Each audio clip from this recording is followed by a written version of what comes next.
اعوذ باللہ من الشیطان الرجیم بسم اللہ الرحمن الرحیم الحمدللہ رب العالمین صلی اللہ علی محمد وآلہ الطیبین الطاہرین المعصومین ولعنت الدائم علی اعدائہم اجمعین من الآن الی قیام یوم الدین۔ مجھے یہ بتایا گیا تھا کہ سیشن سٹارٹ ہو رہا ہے تو نئی بچیاں ہیں، لیکن یہاں پہ تو پرانی بھی ہیں، پرانے بھی ہیں اور بہت پرانے بھی ہیں۔ لیکن بہرحال مجھے جو کہا گیا میں اسی کے حساب کو میں تو پابند ہوں۔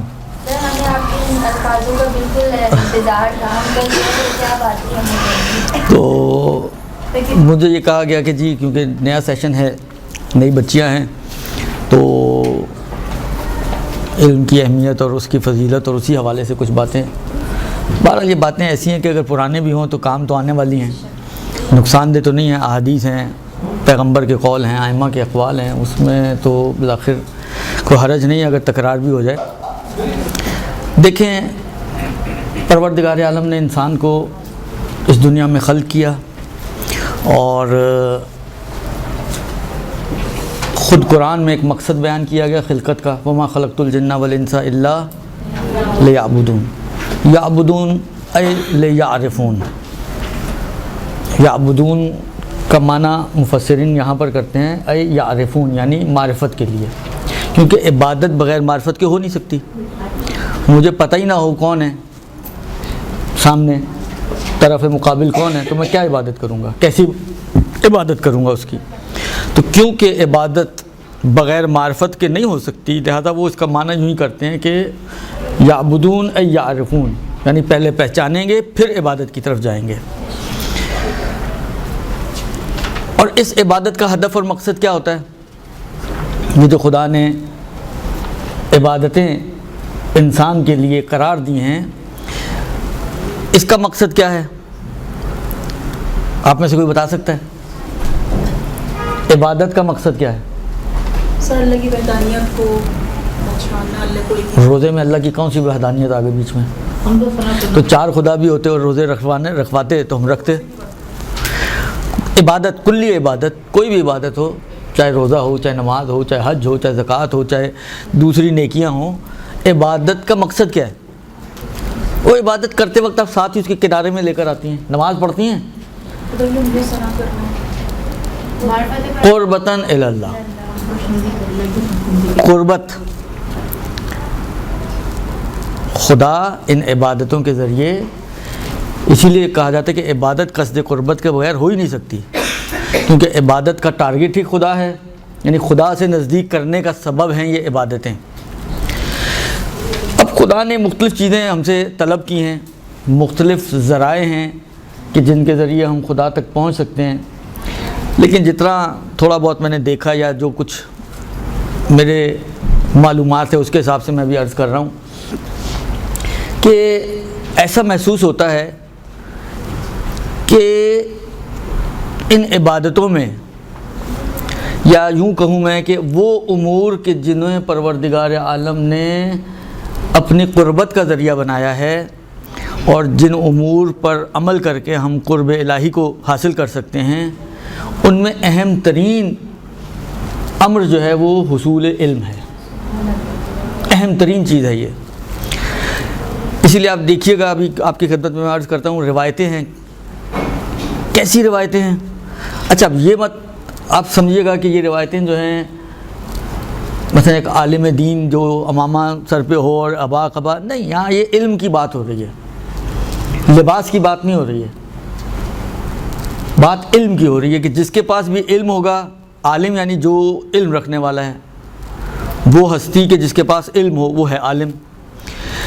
تو یہ تھوڑا سا وسعت والا معنی ہے، ہم ایک خاص پرٹیکولر معنی جب ہم عالم دین کی بات کرتے ہیں تو اس قسم کا کوئی شخص آپ کی سمجھ میں آتا ہے، وہ ایک خاص معنی ہے، لیکن یہاں پر تھوڑا سا عمومی معنی ہے اور وسیع معنی ہے جو بیان کر رہا ہے کہ جو بھی علم حاصل کرتا ہے، اب وہ کون سا علم ہونا چاہیے یہ بھی ابھی بعد میں آئے گی بات، جو بھی علم حاصل کرتا ہے تو وہ یہ ساری فضیلتیں، یہ سارے جو باتیں ابھی آپ کی خدمت میں عرض کر رہا ہوں، اس اعتبار سے آپ کو بھی شامل ہیں کہ آپ لوگ بھی طلب علم کے لیے نکلی ہوئی ہیں،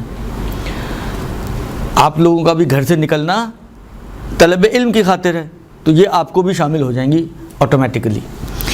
تو آپ دیکھیں گی روایتوں میں کہ علم کو عبادت پر فوقیت دی گئی ہے. ایک نہیں کئی روایتیں ہیں. میں تو بہرحال کچھ روایتیں لکھ کر لایا ہوں. ظاہری بات ہے ساری تو نہیں سنا سکتا میں آپ کو بتا دیتا ہوں. آپ وہاں جا کے دیکھیے گا, بہت مفید بھی ہے خاص طور پر ابتدائی اسٹوڈنٹس کے لیے کہ وہ جا کے پہلے اس حصے کو پڑھ لے. اردو کی کتاب ہے, اتفاق سے اردو میں ترجمہ ہو چکی ہے. انتہائی مفید چیز ہے وہ. کم سے کم شروع کے 100-150 صفحے تو ضرور پڑھیں اس کتاب کے, اگر پورے نہ بھی پڑھ پائیں آپ. کتاب کا نام ہے منیت المرید. اردو میں بھی نام یہی ہے منیت المرید. شہید ثانی کی لکھی ہوئی کتاب ہے, اور کوئی بشیر صاحب ہیں جنہوں نے اس کا ترجمہ کیا, سکردو کے ہیں ظاہراً. یعنی اس کا جو باہر کا جلد کے اوپر جو پیج ہے وہ تقریباً اورنجش ٹائپ کا پیج ہے. مل جائے گی آپ کو بک سٹورز پہ منیت المرید کے نام سے. اچھی کتاب ہے. یہ خاص لکھی ہی طالب علموں کے لیے گئی ہے کہ جو علم حاصل کرنا چاہے اس کے آداب و آداب کیا ہیں, اس کی نیت کیا ہونی چاہیے. یعنی اس میں سے تقریباً اچھی خاصی مقدار جو باتوں کی ہے وہ وہیں سے میں نے نکالی ہیں.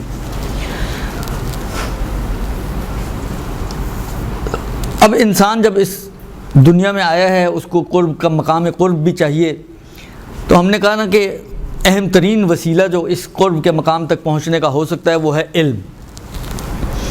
اور اس علم کو کبھی نماز سے, کبھی روزے سے, کبھی نماز اور روزے سے, کبھی حج و عمرے سے, جہاد سے, سب سے فوقیت دی گئی ہے. یعنی جہاد خود ایک بڑی چیز ہے کہ پہلا قطرہ اگر مجاہد کا خون کا گرتا ہے تو خدا اس کے سارے گناہوں کو معاف کر دیتا ہے. کوئی خود ایک بڑی چیز ہے.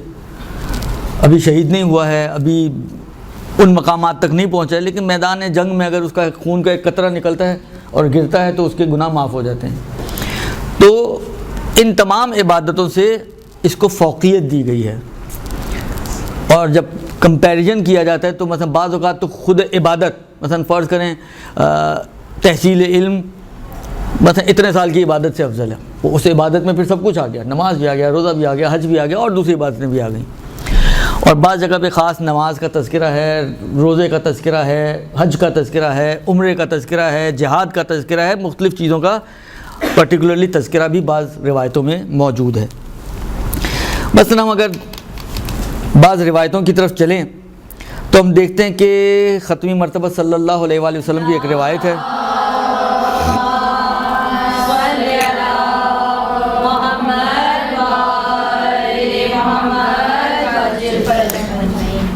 فرماتے ہیں کہ من طلب العلم فہو کالصائم نہارہ القائم لیلہ. جو شخص علم کو حاصل کرتا ہے, تحصیل علم کرتا ہے, طلب علم کرتا ہے, تو وہ اس شخص کی طرح ہے کہ جس نے سارا دن روزہ رکھا ہو اور ساری رات عبادت میں گزاری ہو. اب نماز بھی آ گئی, سارا دن آپ نمازیں پڑھتی رہیں, ساری رات آپ نمازیں پڑھتی رہیں, سارا دن آپ روزے سے گزاریں, اور ایک جو تحصیل علم کر رہے ہیں اس وقت, مثلا فرض کریں بھائی آپ بیٹھی ہوئی ہیں تحصیل علم کے لیے, تو آپ اور ایک شخص جسے ساری رات نمازیں پڑھی ہوں اور سارا دن روزے رکھے ہوں برابر ہو گئے. پھر پیغمبر فرماتے ہیں کہ انا بابا من العلم یتعلمہ الرجل خیر لہ من ان یکون ابو قبیس ذہبا فانفقہ فی سبیل اللہ. انفاق بھی آ گیا. دیکھیں کئی روایتوں میں یہ چیز آپ کو ملے گی کہ مکے میں ایک پہاڑ تھا کہ ابھی بھی ہے, اس کے باقیات کچھ باقی ہیں ابھی بھی, کوہ ابو قبیس. کوہ کہتے ہیں پہاڑ کو, ابو قبیس اس کا نام تھا. مناسبت کیا ہے مجھے نہیں معلوم کہ کیوں اس کا نام ابو قبیس تھا, لیکن کوہ ابو قبیس تقریباً یوں سمجھ لیں کہ صفا پہاڑی کے پیرالل, مثلا یہ صفا پہاڑی ہے تو اس کے پیرالل اس سائڈ پر اگر درمیان سے آپ ایک پیسیج بنائیں تو اس سائڈ پر کوہ ابو قبیس ہے, اس سائڈ پر صفا پہاڑی ہے. کیونکہ آمنے سامنے, اسی لیے یہ بھی تھوڑا سا اختلاف ہے کہ جب پیغمبر نے پہلی دفعہ اعلان کیا تھا کہ قولوا لا الہ الا اللہ تفلحوا, تو کون سی پہاڑی پہ کھڑے ہو کے کیا تھا, آیا صفا پہ تھے یا کوہ ابو قبیس پہ تھے؟ یہ تھوڑا سا اختلاف ہے, بعض نے کہا صفا پہ تھے, بعض نے کہا کوہ ابو قبیس پہ تھے, کیونکہ بالکل آمنے سامنے دونوں. خیر, پیغمبر کہتے ہیں کہ ان بابن من العلم یتعلمہ الرجل، اگر کوئی شخص علم کا ایک باب سیکھتا ہے. اچھا، اب یہاں پہ لفظ الرجل آیا ہے، لیکن یہ ان روایتوں کی طرح ہے کہ جہاں بہت سے میں الرجل کا لفظ آیا ہے مگر مراد ویسے تو الرجل یعنی مرد، تو آپ کہیں یہ تو عورتوں کو کیسے شامل ہو گئی. لیکن بہت ساری ایسی روایتیں ہمارے پاس جس میں اس قسم کے الفاظ استعمال ہوئے ہیں، لیکن فقہا یہ کہتے ہیں یا علماء یہ کہتے ہیں کہ اس میں مرد کی کوئی خصوصیت نہیں ہے. مثلا فرض کریں، اب یہ تھوڑا سا سمجھانے کے لیے میں ایک اور مثال دوں آپ کو. مثلا فرض کریں بہت سی روایتیں ہیں، راوی آیا چھٹے امام کے پاس مثلا اور آ کے کہتے ہیں مولا میرا لباس نجس ہو گیا. مولا نے کہا جاؤ جا کے اس کو 2 مرتبہ دھو لو. اب مولا نے کس کو کہا جا کے 2 مرتبہ دھو لو؟ اس راوی کو کہا جو آیا تھا. تو اس کا مطلب ہے کہ وہ اگر 2 مرتبہ دھوئے گا تو پاک ہو جائے گا، کوئی اور دھوئے گا تو پاک نہیں ہوگا؟ ایسا نہیں ہے، وہ کوئی بھی دھوئے گا 2 مرتبہ پاک ہو جائے گا. بس اس کا مطلب ہے کہ جو مولا نے کہا نا تم جاؤ، تم اغسلہ مرتین، امام نے کہا تم جاؤ اور جا کے دھو لیجیے. جو تم کہا تو تم سے صرف یہ شخص مراد نہیں ہے کہ آپ کہیں کہ جی وہ تو امام نے اس شخص کو کہا تھا تم جا کے دھو لو، ہمیں تو کہا ہی نہیں تو ہمارے لیے تو پاک نہیں ہوگا. نہیں، کہتے ہیں شخص کی کوئی خصوصیت نہیں تھی. ایک مسئلہ پوچھا کیونکہ مخاطب وہ تھا، امام نے کہا جاؤ جا کے دھو لو، ورنہ شخص کی اپنی کوئی خصوصیت نہیں ہے. یہ شکیات نماز میں یہ بات آتی ہے، وہاں پہ بھی ظاہر جو مجھے اب یاد پڑا یہی لفظ الرجل استعمال ہوا کہ الرجل اذا شک بین الثلاث والاربع فابن علی الاکثر، کہ اگر کسی کو 3 اور 4 میں شک ہو تو 4 پہ بنا رکھے. اب وہاں پہ الرجل، مرد کو شک ہو تو وہ رکھے، عورتوں کو شک ہو تو نہ رکھیں، ایسا نہیں ہے. وہاں پہ بھی الرجل یعنی شخص کے معنی میں استعمال ہوا ہے، کوئی بھی شخص مرد ہو یا عورت ہو فرق نہیں پڑتا. یہاں پہ بھی اسی طرح یہی ہے کہ ان بابن من العلم یتعلمہ الرجل، اگر کوئی مرد نہیں، اگر کوئی شخص علم کا ایک باب سیکھتا ہے تو یہ خیر لہ من ان یکون ابو قبیس ذہبا فانفقہ فی سبیل اللہ، یہ اس سے بہتر ہے، اس سے زیادہ ہے کہ پورا کوہ ابو قبیس سونے کا بن جائے اور آپ وہ پورا سونا خدا کی راہ میں خرچ کر دیں. کوہ ابو قبیس پورے کا پورا سونے کا بن جائے اور آپ وہ پورا سونا خدا کی راہ میں خرچ کر دیں، تو جو اجر و ثواب آپ کو اس سونے کے پہاڑ کے انفاق کا ملنا ہے اس سے بہتر یہ ایک باب علم کا سیکھنا ہے. خود اب دیکھیں، ایک طرف انفاق ہے فی سبیل اللہ، وہ بھی لن تنالوا البر حتی تنفقوا مما تحبون، سونے سے زیادہ اور محبوب کیا ہوگا خاص طور پہ خواتین کے لیے، درست. اور اس کو اگر یعنی کہنے کا مقصد میرا یہ تھا کہ یہ مما تحبون کا مصداق بن سکتا ہے، اس لیے کہ عورتوں کا تو ہم و غم یہی ہوتا ہے، سونا جمع کر لیں جتنا بھی کر لیں. تو ایسی صورت میں یہ انفاق ایک طرف، اچھا انفاق بھی کوئی 1 اشرفی 2 اشرفیاں نہیں ہیں، پورا پہاڑ سونے کا اس کو آپ انفاق کریں وہ ایک طرف، اور ایک باب علم کا سیکھیں وہ ایک طرف. اور ایک طرف بھی ایسا نہیں کہ مساوی ہیں، یہ خیر افضل ہے، بہتر ہے اس انفاق کے نسبت. تو نماز، روزہ، انفاق، 3 چیزیں آ گئیں. پھر فرماتے ہیں، یہ بھی پیغمبر کی روایت ہے کہ العالم افضل من الصائم القائم المجاہد، عالم اس کی فضیلت زیادہ ہے روزے دار سے، نماز گزار سے اور جہاد کرنے والے سے. روزے دار سے بھی اس کی فضیلت زیادہ ہے، نماز گزار سے بھی اس کی فضیلت، حالانکہ نماز اس کی اپنی کتنی اہمیت ہے وہ بچپن سے ہم روایت سنتے آ رہے ہیں کہ اگر نماز قبول ہو گئی ان قبلت قبل ما سواہا وان ردت رد ما سواہا، اگر نماز قبول ہو گئی تو باقی عبادتیں بھی قبول ہو جائیں گی، اور نماز رد ہو گئی تو باقی عبادتیں بھی رد ہو جائیں گی. اس اہم ترین عبادت سے بھی افضل ہے علم حاصل کرنا. پھر فرماتے ہیں وَإِذَا مَاتَ الْعَالِمُ سَلِمَ فِي الْإِسْلَامِ السُّلْمَةِ لَا يَسُدُّهَا إِلَّا خَلَفٌ مِّنْهُ، کہ جب کوئی صاحب علم اس دنیا سے جاتا ہے تو اسلام میں ایک ایسا شگاف، ایسی دراڑ پیدا ہوتی ہے کہ جو اس کا جانشین کے علاوہ کوئی اور اس کو پر نہیں کر سکتا. یعنی اس شگاف کو کسی سونے، کسی چاندی، کسی اور چیز سے پر نہیں کیا جا سکتا. ہاں اگر کوئی چیز اس کو پر کر سکتی ہے تو وہ اس کا جانشین ہے، یعنی عالم کا جانشین عالم. کوئی دوسرا عالم آئے اور وہ آ کر اس شگاف کو پر کر سکے تو کر سکے، وَإِلَّا کوئی دوسری چیز اس شگاف کو پر نہیں کر سکتی. اسی طریقے سے فضل العالم علی العابد. اب یہاں پہ عابد کی بات ہو رہی ہے. اب عبادت کوئی بھی ہو سکتی ہے، عبادت کرنے والا، اب کوئی بھی عبادت کر رہا ہو. پیغمبر فرماتے ہیں کہ عالم کی فضیلت عابد کے اوپر 70 درجہ، 70 درجے بلند ہے.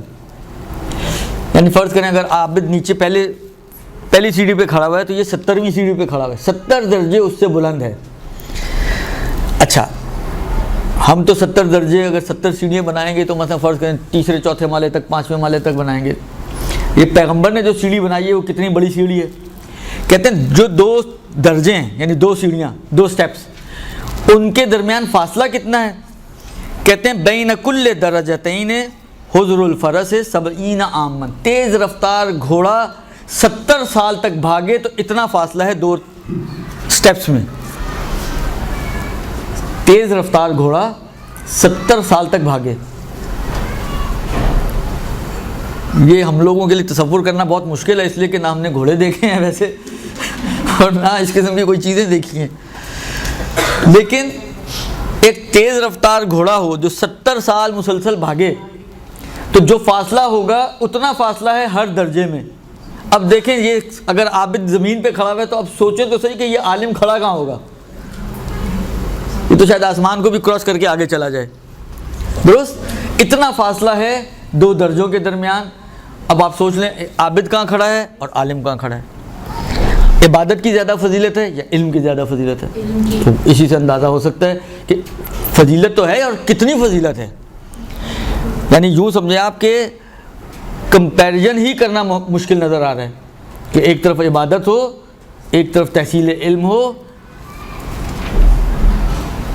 یہ خود فیصلہ کرنا کہ کتنا فاصلہ ہوگا اور کتنا ڈفرنس ہوگا ایک مشکل کام ہے. پھر فرماتے ہیں کہ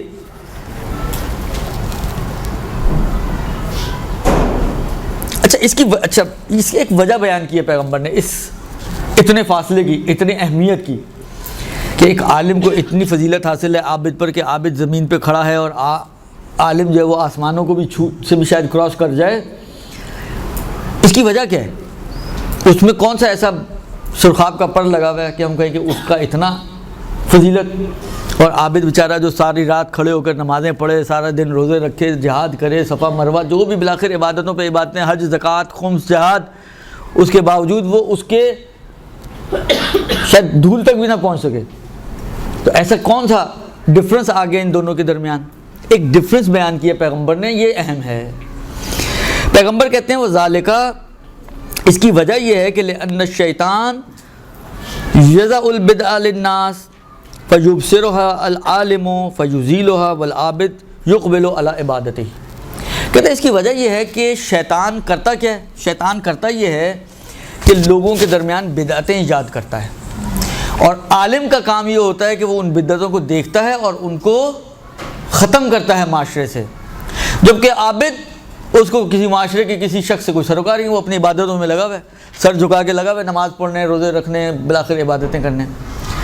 یعنی عابد اور عالم کا ڈفرنس جو آ رہا ہے وہ اس وجہ سے آ رہا ہے کہ عالم، یہ اور بھی روایتیں ہیں، آپ اگر یہ کتاب جو میں نے حوالہ دی اس کو پڑھیں گے آپ دیکھیں گے کہ وہاں پر کتنی روایتیں دی گئی ہیں اس بات کو بیان کرنے کے لیے کہ جو دوسروں کو، ایک شاید میں بیان بھی کروں گا، جو دوسروں کو تعلیم دیتا ہے، جو دوسروں کو ہدایت دیتا ہے، جو دوسروں کو علم سکھاتا ہے، اس کا کیا مقام ہے.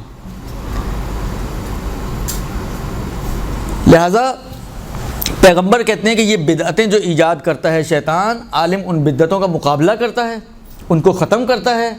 جبکہ عابد کا ان سے کوئی سروکار ہی نہیں، وہ تو اپنی عبادت میں لگا، اس کو خبر ہی نہیں کچھ کہ دنیا وما فیما ہا میں ہو کیا رہا ہے. لہذا اس بنا پر اس کا مقام اتنا بلند ہو جاتا ہے. یا پیغمبر فرماتے ہیں کہ من احب ان ينظر الى اتقاء اللہ من النار، جو یہ چاہتا ہے دیکھیں یہ ابھی دنیا کی بات ہو رہی ہے. مثلا فرض کریں ہم لوگ سب لوگ بیٹھے ہوئے ہیں معاشرے میں، اگر آپ دیکھیں بہت سے لوگ دعائیں کرتے ہیں خدا سے کہ خدایا شبہ قدر میں تو ہم و غم یہی ہوتا ہے کہ آتش جہنم سے آزادی دے دے، لیکن پتہ نہیں ہوتا کہ آزاد ہوئے کہ نہیں ہوئے. لیکن یوں سمجھیں کہ اس کو مسلم فرض کر رہے ہیں پیغمبر کہ اگر تم یہ چاہتے ہو کہ کسی ایسے شخص کو دیکھو کہ جسے خدا نے آتش جہنم سے آزاد کر دیا ہو، تو وہ کون ہو سکتا ہے؟ فَلْيَنْظُرْ إِلَى الْمُتَعَلِّمِينَ، علم سیکھنے والوں کو دیکھو. علم سیکھنے والے وہ لوگ ہیں. البتہ یہ عرض کروں کہ ابھی بعد میں بات آئے گی کہ کس علم کی بات ہو رہی ہے اور کس نیت سے سیکھا جائے. وَإِلَّا شاید بہت ساری چیزوں میں شیطان کا علم ہم سے زیادہ ہو، لیکن ایسا نہیں ہے کہ ہم کہیں گے شیطان اتقاء من النار میں سے ہو گیا، وہ تو خالدین فیہا ابداً والے گروپ میں سے. تو یہ اس کی اور مزید وضاحت ابھی آگے چل کے آئے گی. تو پیغمبر کہتے ہیں کہ اگر تم یہ چاہتے ہو، جو بھی شے چاہتا ہے کہ وہ کسی ایسے کو دیکھے کہ جس کو خدا نے آتش جہنم سے آزادی بخش دی ہو، فَلْيَنْظُرْ إِلَى الْمُتَعَلِّمِينَ، اسے چاہیے کہ متعلم یعنی علم سیکھنے والوں کو دیکھے. درست. فَوَالَّذِي نَفْسِي بِيَدِهِ، اس خدا کی قسم کہ جس کی قبضے قدرت میں میری جان ہے، مَا مِن مُتَعَلِّمٍ يَخْتَلِفُ إِلَى بَابِ الْعَالِمِ، کوئی ایسا علم سیکھنے والا نہیں ہے کہ جو عالم کے دروازے تک آئے. كَتَبَ اللَّهُ لَهُ بِكُلِّ قَدَمٍ عِبَادَةَ سَنَةٍ، خدا اس کے ہر قدم پر 1 سال کی عبادت اس کے لیے لکھتا ہے. ابھی علم سیکھا نہیں ہے آپ نے، ابھی علم سیکھا نہیں ہے. علم سیکھنے کی غرض سے گھر سے چل کے فرض کریں یہاں مکتب تک آئی ہیں، تو ہر قدم کے بدلے 1 سال کی عبادت. وَبَنَى اللَّهُ لَهُ بِكُلِّ قَدَمٍ مَدِينَةً فِي الْجَنَّةِ، اور ہر قدم کے بدلے پروردگار عالم جنت میں اس کے لیے ایک شہر بناتا ہے. کتنے شہروں کی مالک ہوں گی آپ اس وقت سوچیں. لیکن جتنی تیزی سے آتے ہیں اتنی تیزی سے چلے بھی جاتے ہیں.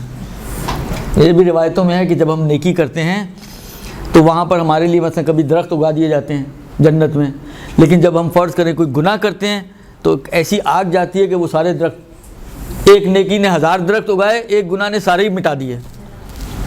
تو یہ پلس مائنس تو چلتا رہتا ہے. اگر آپ اپنا حساب کتاب کرنے بیٹھے تو صرف پلسز میں نہ جائیے گا، مائنس بھی دیکھیے گا، ورنہ پریشان ہو جائیں گے. ایک اتنی بڑی جنت میرے لیے کیا کرنی ہے میں نے. تو پیغمبر کہتے ہیں کہ ایک اس کو ہر قدم کے بدلے ایک شہر اس کا جنت میں آباد کیا جائے گا. وَيَمْشِي عَلَى الْأَرْضِ وَهِيَ تَسْتَغْفِرُ لَهُ، اور یہ زمین پر چلے گا در حالت یہ کہ زمین خود اس کے لیے استغفار کرے گی. وَيُمْسِي وَيُصْبِحُ مَغْفُورًا لَهُ، دن اور رات اس حال میں گزارے گا کہ اس کو معاف کر دیا گیا ہوگا. وَشَهِدَتِ الْمَلَائِكَةُ، اور ملائکہ اس بات کے گواہ ہوں گے کہ اِنَّهُمْ أُتْقَاءُ اللَّهِ مِنَ النَّارِ، کہ یہ وہ لوگ ہیں کہ جن کو پروردگار عالم نے آتش جہنم سے آزاد کر دیا ہے.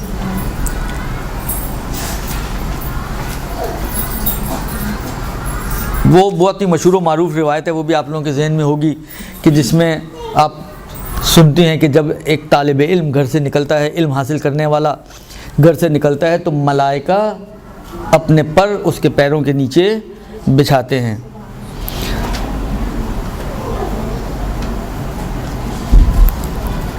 یا بعض روایتوں میں ہے قلیل العلم خیر من کثیر العبادت، ایک ڈھیر عبادتوں کا اس کے مقابلے میں تھوڑا سا علم، یہ علم بہتر ہے اس ڈھیر عبادتوں سے. یا عالم کی نیند عابد کی عبادت سے افضل ہے جو عالم نہ ہو. اس قسم کی روایتیں یہ ساری بتاتی ہیں. ان سے انسان خلاصہ تو نکال ہی سکتا ہے کہ بہرحال جو حیثیت، جو مقام، جو فضیلت، جو مرتبہ پروردگار عالم نے علم میں رکھا ہے، وہ نماز ہو، روزہ ہو، حج ہو، زکوٰۃ، جو علم کے بغیر ہو، خالی نماز، خالی روزہ، خالی حج ہو، خالی زکوٰۃ وغیرہ، ان چیزوں میں وہ خصوصیت خدا نے قرار نہیں دی ہے. درست. یہ تو ایک بات ہو گئی. بس انہی روایتوں کی روشنی میں یہ کہا جا سکتا ہے کہ کہ قرب حاصل کرنے کا اہم ترین ذریعہ جو ہے وہ تحصیل علم ہے، کہ جس کے لیے آپ لوگ یہاں آئے ہیں، اور انشاءاللہ پروردگار عالم ہم سب کو علوم اہل بیت کو سیکھنے کی توفیق عنایت فرمائے۔ اب اگلی بات جو آپ کی خدمت میں عرض کرنی ہے، اچھا یہ ایک اور روایت ہے، یہ بھی میں پہلے آپ کی خدمت میں عرض کر دوں، یہ بھی اچھی روایت ہے۔ کہتے ہیں من غدا الی المسجد لا یرید الا لیتعلم خیرا او لیعلمہ، اگر کوئی صبح کے وقت مسجد جائے اور اس مسجد جانے سے اس کی نیت اور قصد دو میں سے ایک کام ہو، یا تو وہ کچھ سیکھنے جا رہا ہے یا کچھ سکھانے جا رہا ہے، یا سیکھنے جا رہا ہے یا سکھانے جا رہا ہے، کان لہ اجر معتمر، تو اس کو عمرہ کا ثواب عطا کیا جائے گا۔ ومن راہ لا یرید الا لیتعلم خیرا او لیعلمہ، اور کوئی شب میں جائے مسجد اور اسی دو میں سے کسی ایک کام کی خاطر جائے، یا علم سیکھنے یا علم سکھانے، تو کان لہ اجر حاج تام الحجۃ، تو اس حاجی کا اجر اس کو دیا جائے گا کہ جس نے مکمل حج انجام دیا ہو۔ بس جہاد، حج، عمرہ، نماز، روزہ، انفاق فی سبیل اللہ، ان سب سے زیادہ اہمیت کس کی ہو گئی؟ علم۔ لہذا یہ سب اگر تقرب الہی کا ذریعہ ہیں تو ان سب سے اہم ترین ذریعہ تحصیل علم ہے، کہ جس کے ذریعے انسان قرب الہی تک پہنچ سکتا ہے۔ اب سوال یہ ہے کہ دیکھیں، جب ہم معاشرے میں جاتے ہیں، معاشرے کی اگر ہم بات کریں تو بہت سے لوگوں کے ذہن میں یہ بات آتی ہے کہ وہ ڈاکٹر ہے، اس نے بھی طب سیکھی ہے، انجینئر ہے، انجینئرنگ کی بھی مختلف لائنز ہیں، کوئی آئی ٹی کا ماہر ہے، کوئی مختلف علوم ہیں جن کو ہم اپنی زبان میں علوم کہتے ہیں۔ تو اس کا مطلب یہ ہے کہ اگر کوئی میکینیکل انجینئر بن رہا ہے، وہ اپنے گھر سے اٹھ کر یونیورسٹی جاتا ہے مثلاً، تو یہ اجر ثواب اس کو بھی دیا جائے گا، اور وہ بھی تو علم سیکھ رہا ہے۔ ادھر تو کوئی قید نہیں آئی نا کہ علم فقہ ہو یا عقائد کا، کچھ تو نہیں کہا ہے یہاں پر، صرف یہ بتایا کہ جو بھی علم سیکھے گا، تحصیل علم کرے گا، اس کو یہ ثواب ہے۔ تو وہ بیچارہ صبح اٹھ کے، آپ فرض کریں صبح اٹھ کے مدرسے جاتی ہیں، وہ صبح اٹھ کے یونیورسٹی جا رہا ہے، کیا فرق ہے دونوں میں؟ آپ بھی کچھ سیکھ رہی ہیں، وہ بھی کچھ سیکھ رہے ہیں، جو سیکھ رہے ہیں آپ بھی اس کو علم کہتے ہیں، جو وہ سیکھ رہے ہیں وہ بھی اس کو علم کہتا ہے۔ تو تحصیل علم وہ بھی کر رہا ہے ظاہری اعتبار سے، تحصیل علم یہ بھی کر رہا ہے، تو پھر اس کا مطلب ہے کہ یہ سارا اجر و ثواب تو اس کو بھی ملنا چاہیے۔ ایک ڈاکٹر کو بھی یہ سارا اجر و ثواب ملنا چاہیے، ایک انجینئر کو بھی یہ سارا اجر و ثواب ملنا چاہیے۔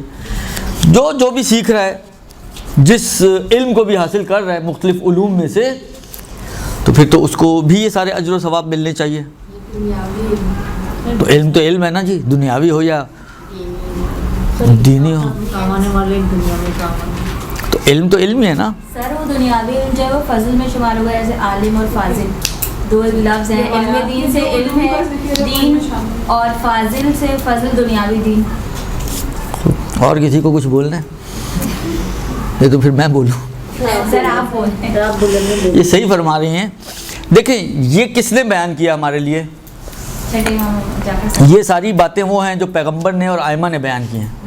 یعنی اگر میں ان کو ایک کمپیکٹ لفظ کے ذریعے جمع کرنا چاہوں تو یہ کہہ سکتے ہیں کہ یہ باتیں ساری وہ ہیں جو صاحب شریعت نے بیان کی ہیں۔ درست؟ صاحب شریعت بول رہا ہے کہ جی تحصیل علم کرو، یہ اجر یہ ثواب تحصیل علم۔ اب یہ تو وہی بتائے گا نا کہ میری علم سے کیا مراد ہے، یہ میں تو نہیں بتاؤں گا کہ جی پیغمبر کی کیا مراد ہے۔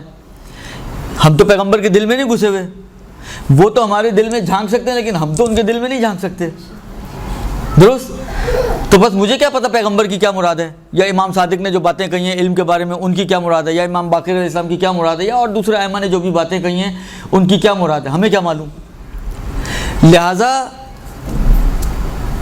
ہونا یہی چاہیے اصولی طور پر کہ جس نے کہا ہے وہی بتائے گا کہ جی میری مراد کیا ہے، میری نظر میں علم کیا ہے، میں کسے علم سمجھتا ہوں۔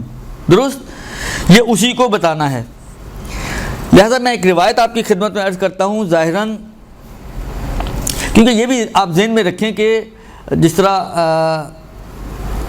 معاشرہ ہے نا، معاشرہ تو ہر چیز، ہر علم کو علم ہی کہتا ہے، جبکہ ممکن ہے بعض علم ہوں معاشرے کے اعتبار سے مگر وہ ویسے علم نہ ہو کہ جو کام آنے والے علم ہیں، غیر مفید علم کہہ لیں آپ۔ تو جو غیر مفید علم ہے وہ ائمہ کی نگاہ میں علم ہی نہیں ہے۔ علم وہ ہے کہ جو آپ کو فائدہ پہنچائے۔ اب یہ ظاہراً جو مجھے یاد پڑ رہا ہے، ظاہراً یہ امام کاظم علیہ السلام کی روایت ہے،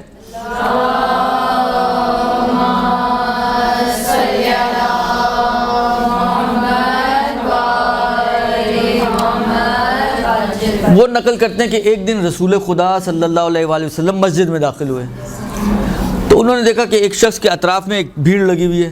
ان کا یہ کیا ہو رہا ہے یہاں پر؟ کہا یہ علامہ صاحب آئے ہیں۔ کہا یہ علامہ کیا ہے؟ کہا کہ یہ ایسا شخص ہے کہ جو عربوں کے نسب کا علم جانتا ہے، جاہلیت کی باتوں کا علم جانتا ہے، جاہلیت کے زمانے کی جو چیزیں تھیں، واقعات و قصے کہانیاں، یہ کیا کہتے ہیں، علم انساب جانتا ہے، یہ جاہلیت کے اشعار جانتا ہے، یعنی بہت ساری چیزیں اس کو آتی ہیں۔ تو اس موقع پہ پیغمبر فرماتے ہیں کہ ذالکا علم لا یضر من جہلہ ولا ینفع من علمہ، کہتے ہیں یہ تو ایسا علم ہے کہ اگر کسی کو نہیں آتا تو اس کو کوئی نقصان نہیں ہے، اور جس کو آتا ہے اس کو کوئی فائدہ نہیں ہے۔ اب آپ ہیں، ہم سب یہاں پہ بیٹھے ہوئے ہیں، ہم میں سے کسی کو بھی علم انصاب نہیں آتا، درست؟ کیا نقصان ہوا ہمارا؟ کیا ہماری عبادتیں ناقص ہو گئیں؟ کیا ہمارا حج قبول نہیں ہوگا، عمرہ قبول نہیں ہوگا، نماز قبول نہیں ہوگی، روزہ؟ کچھ بھی نہیں۔ اور جو جانتا ہے اس کو اس کا کوئی بینیفٹ نہیں ملنا کہ اس کی نماز جو ہے وہ 70 گنا زیادہ ہو جائے گی اس لیے کہ وہ اشعار کا علم جانتا ہے عربوں کے، ایسا بھی کچھ نہیں ہے۔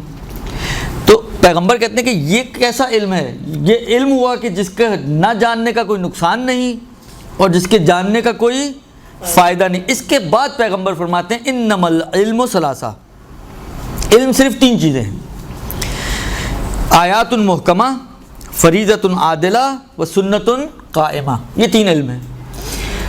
آیات محکمہ عقائد کا علم، فریضہ عادلہ واجبات کا علم، سنت قائمہ مستحبات کا علم۔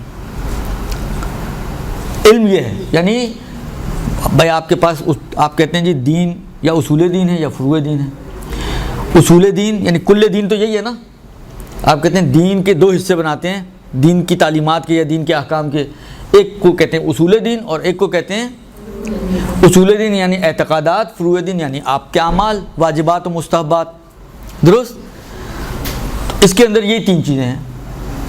یعنی اگر علم ہے ہماری نگاہ میں، یعنی اس کا مطلب یہ کہ یہ جتنی بھی بات کی ہے پیغمبر نے، یہ اس علم کی بات کر رہے ہیں کہ جو عقائد کا علم سیکھنے نکلے، جو فقہ کا علم سیکھنے نکلے، جو واجبات کو سیکھنے نکلے، جو مستحبات کو سیکھنے نکلے، یہ سارے بینیفٹس اس کے لیے ہیں۔ نہ یہ کہ کیمسٹری والے کے لیے بھی یہی ہیں، فزکس والے کے لیے بھی یہی ہیں، سی اے کر رہا ہے تو اس کے لیے بھی یہی ہیں، کوئی آئی ٹی کر رہا ہے تو اس کے لیے بھی یہی ہیں، ایسا نہیں ہے۔ اصلاً ان چیزوں کو جس طرح انہوں نے فرمایا روایتوں سے میں علم سے تعبیر ہی نہیں کیا گیا۔ کہتے ہیں اس کے علاوہ، یہ 3 چیزوں کے علاوہ باقی سب فضل ہے۔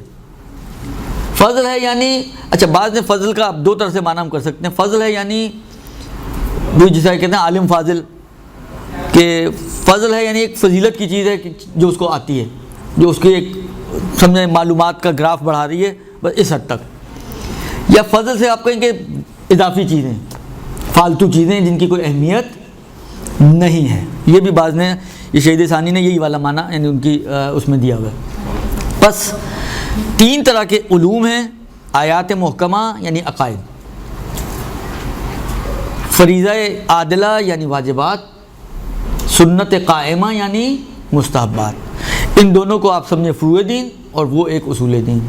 تو اصل علم جو ہے وہ سمٹ آتا ہے ان 2 چیزوں میں، کہ اگر کوئی اصول دین کو یا فروع دین کو سیکھنے نکلتا ہے تو یہ سارے بینیفٹس جو بیان کیے جا رہے ہیں، یہ سارے اثرات جو بیان کیے جا رہے ہیں، یہ ساری فضیلت جو بیان کی جا رہی ہے، یہ فرشتوں کا پروں کو بچھانا اچھا بعض روایتوں میں یہاں تک ہے، ابھی ایک تو میں نے آپ کی خدمت میں عرض کی کہ مثلا زمین اس کے لیے استغفار کرتی ہے، بعض روایتوں میں یہ ہے کہ یوں سمجھ لیں کہ جو بھی ذی روح ہے وہ اس کے لیے استغفار کرتا ہے، حتیٰ بلوں میں چیونٹیاں، سمندروں میں مچھلیاں، یہ سب اس کے لیے استغفار کرتے ہیں جو تحصیل علم کے لیے نکلتا ہے، اور جو تحصیل علم کے لیے نکلے اور راستے میں شہید ہو جائے، اس کو راستے میں مر جائے تو اس کو بھی شہید سے تعبیر کیا گیا ہے۔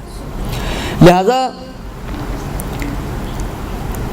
یہ جو فضیلت ہے ہر اس چیز کے لیے نہیں ہے کہ جس کو معاشرہ علم سمجھے، بلکہ یہ فضیلت خاص ہے اس علم کے لیے کہ جس کو خود پیغمبر نے تعبیر کیا کہ علم تو صرف، یعنی دیکھیں انما کا لفظ ہے نا، انما العلم ثلاثہ، انما کلمہ حصر ہے،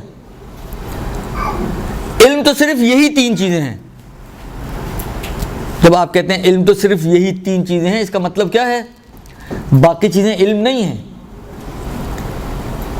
باقی چیزوں کی وہ اہمیت نہیں ہے یا وہ اجر و ثواب نہیں جو ان 3 چیزوں کے بارے میں بیان کیا جا رہا ہے۔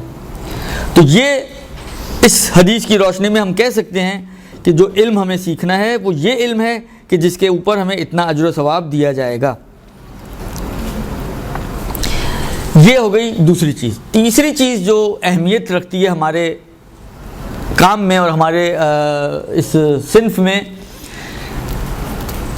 دیکھیں تحصیل علم انسان کرتا ہے، درست؟ آپ علم سیکھنے کے لیے نکلے ہیں،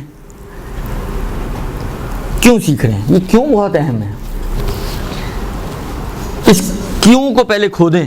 سر پہلے ہم اپنی عبادت جو کریں وہ عمل کے ساتھ کریں، علم کے ساتھ کریں، کیونکہ ناقص انسان عبادت ہم کر رہے ہیں وہی عابد، ہماری امام ظاہر عابد اور عالم کا وہی فرق ہے نا کہ عابد جو عبادت کر رہا ہے بغیر علم کے کر رہا ہے، اور یہ علم حاصل کرنے کے بعد جو عبادت کی جائے گی وہ علم کے ساتھ کی جائے گی، معرفت کے ساتھ، علم کے ساتھ عبادت کی جائے گی، مسائل کے شرعی مسائل کے ساتھ مد نظر۔ سر علم ہوگا تو صحیح طریقے سے عبادت کر سکتے ہیں۔ دیکھیں وہ تو صحیح ہے، دیکھیں آپ لوگ جو بتا رہے ہیں وہ یہ بتا رہے ہیں کہ علم کیوں سیکھے انسان، صحیح نا؟ علم کیوں سیکھے، کلی طور پہ بات ہو رہی ہے کہ مثلا علم سیکھنے کے اہداف کیا ہو سکتے ہیں۔ میں جو پوچھ رہا ہوں آپ کی اپنی بات کروں کہ آپ یہاں اٹھ کر کیوں آئی ہیں؟ سر اپنی اصلاح کے لیے آپ کی نیت کیا ہونی چاہیے علم سیکھنے میں؟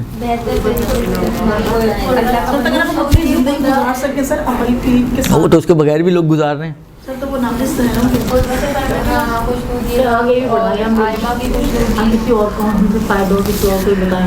دیکھیں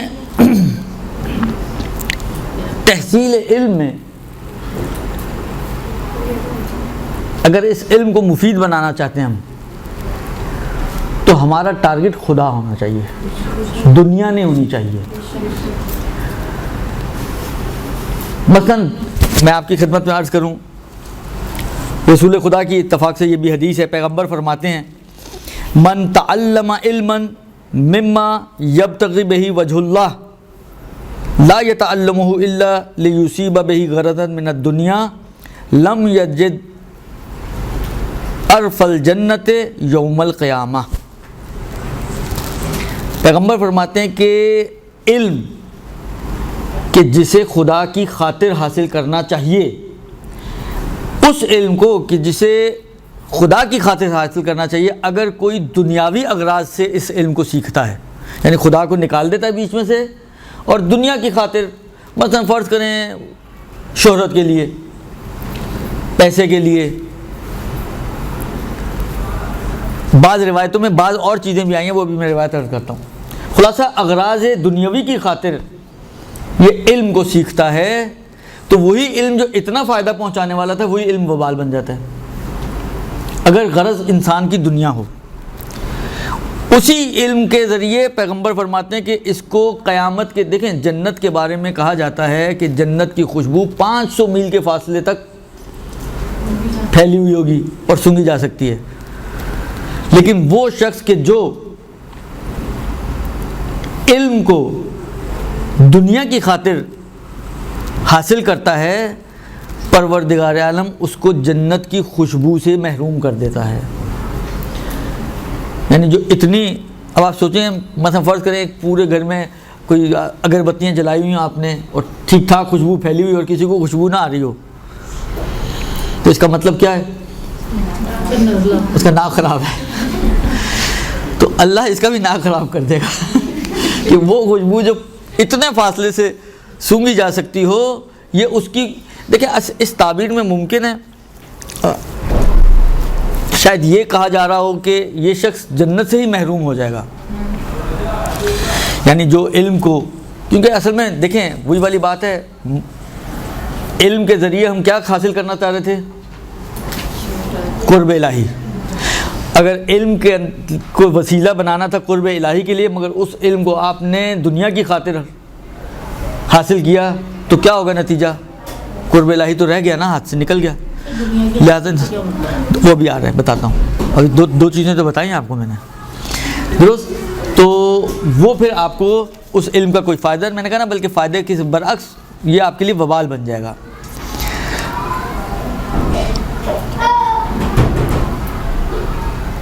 من طلب العلم لاربعین، اب یہاں پہ انہوں نے 4 چیزیں بیان کی ہیں کہ وہ دنیاوی اغراض مثلا کیا ہو سکتی ہیں. 4 چیزیں اچھا اس قسم کی بہت سی روایتیں ہیں، میں صرف ایک آدھ روایت آپ کی خدمت میں 1-2 روایتیں عرض کر رہا ہوں.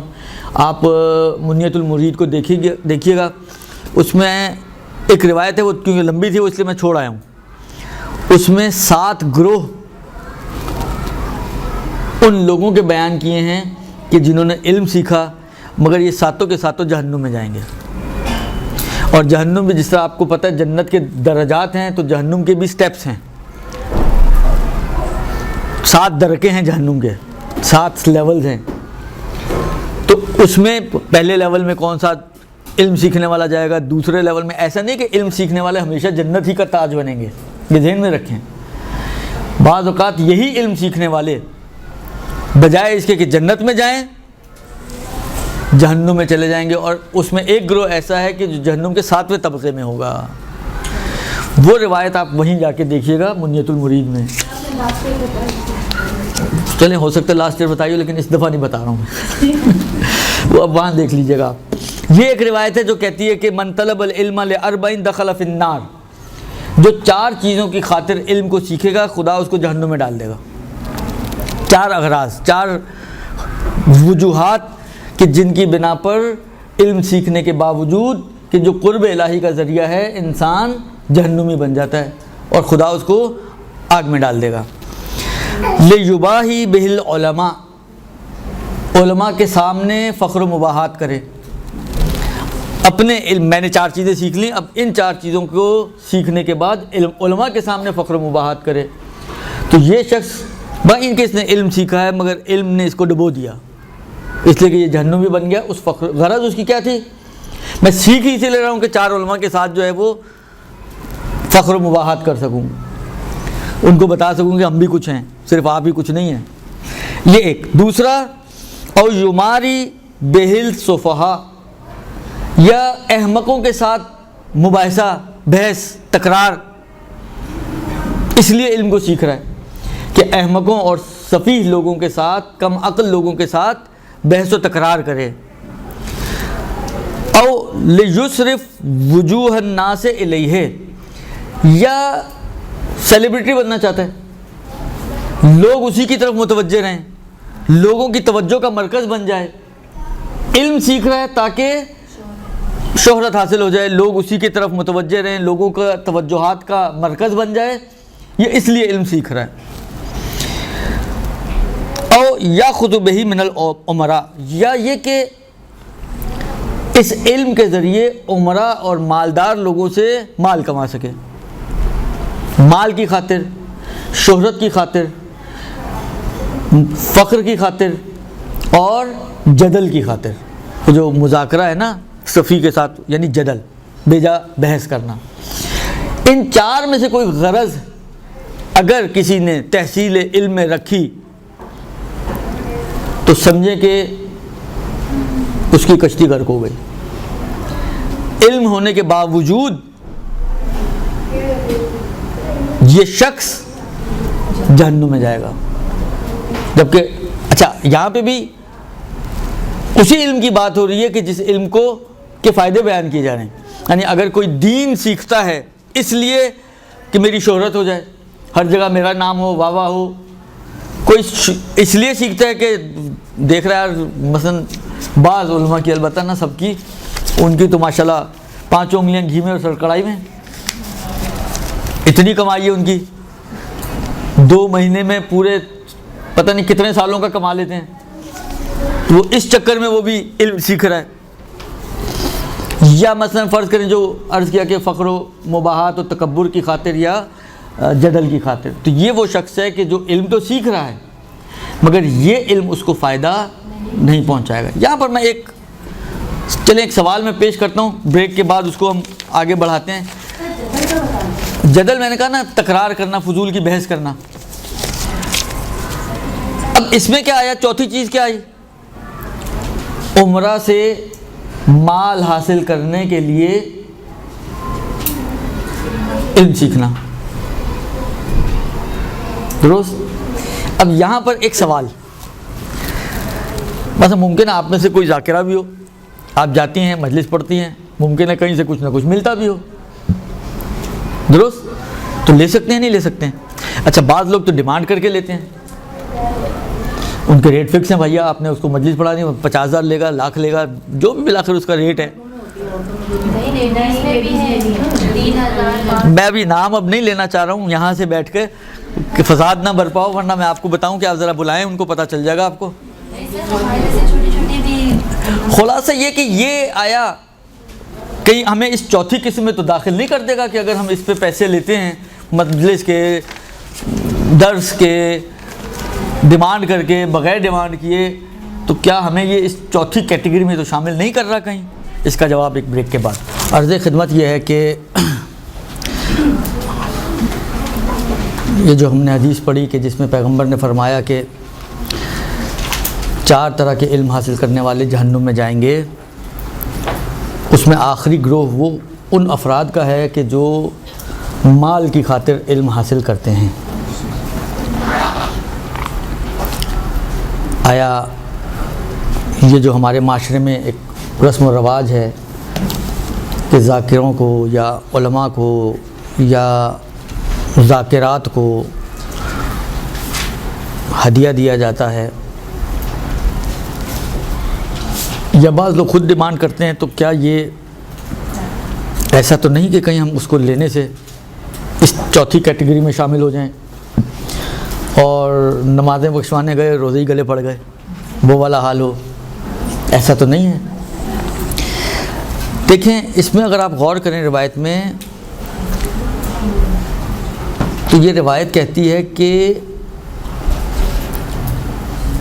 اس نے تحصیل علم ہی اس مال کی خاطر کیا ہو، مال کمانے کے لیے علم سیکھے،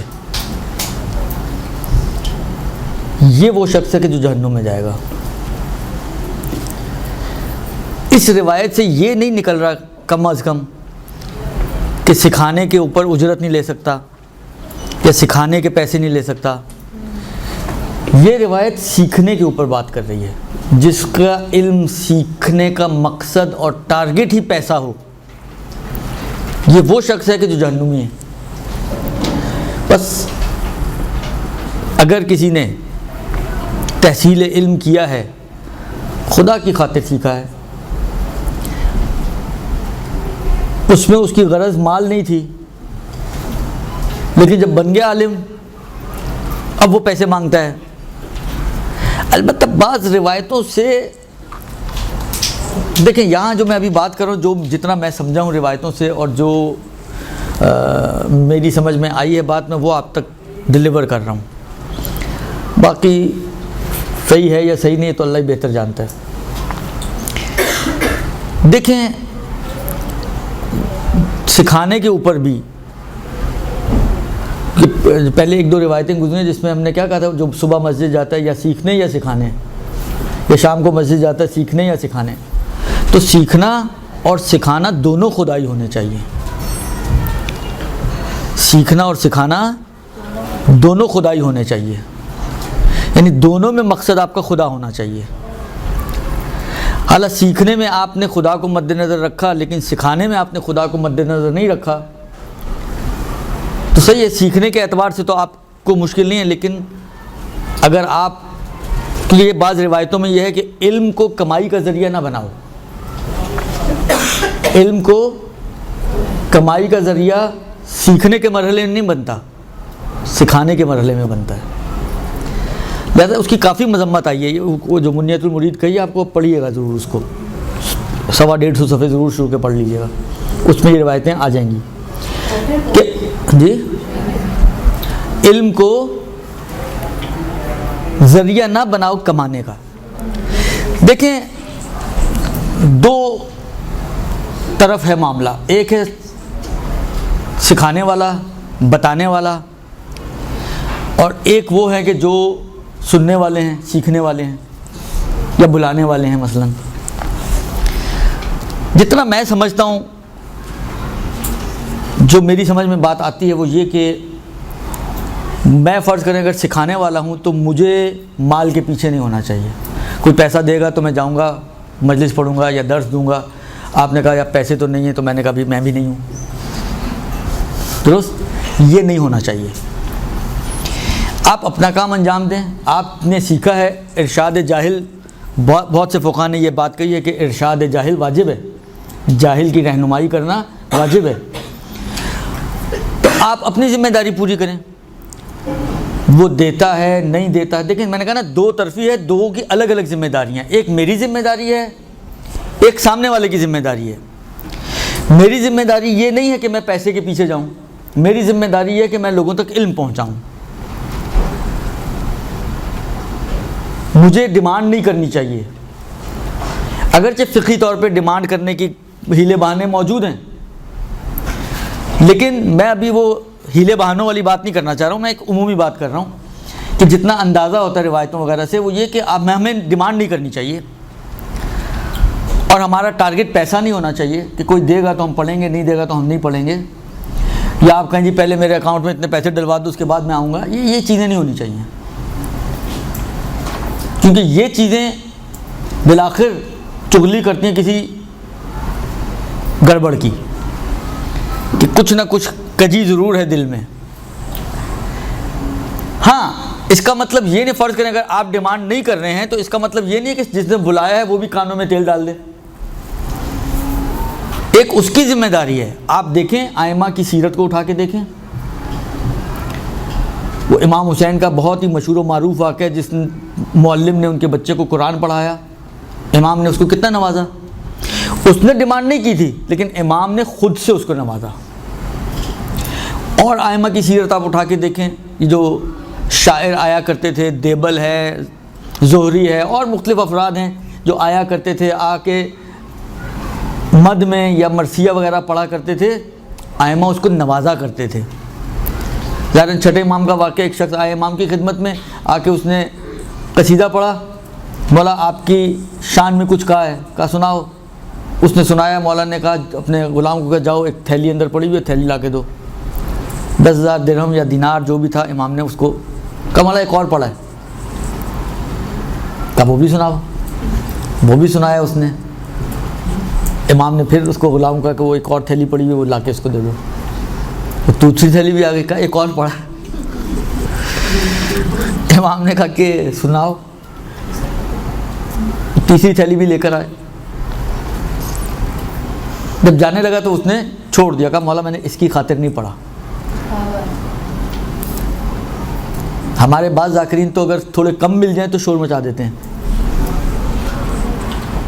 کہتے ہیں مولا میں نے اس کی خاطر نہیں پڑھا۔ دیکھیں یہ بتا رہے دونوں ذمہ داریاں۔ ذاکر کی ذمہ داری یہ نہیں ہے کہ وہ اس کی خاطر پڑھے، اور سننے والے کی ذمہ داری ہے کہ وہ خود اس کو نوازے، اپنی حیثیت کے مطابق نوازے،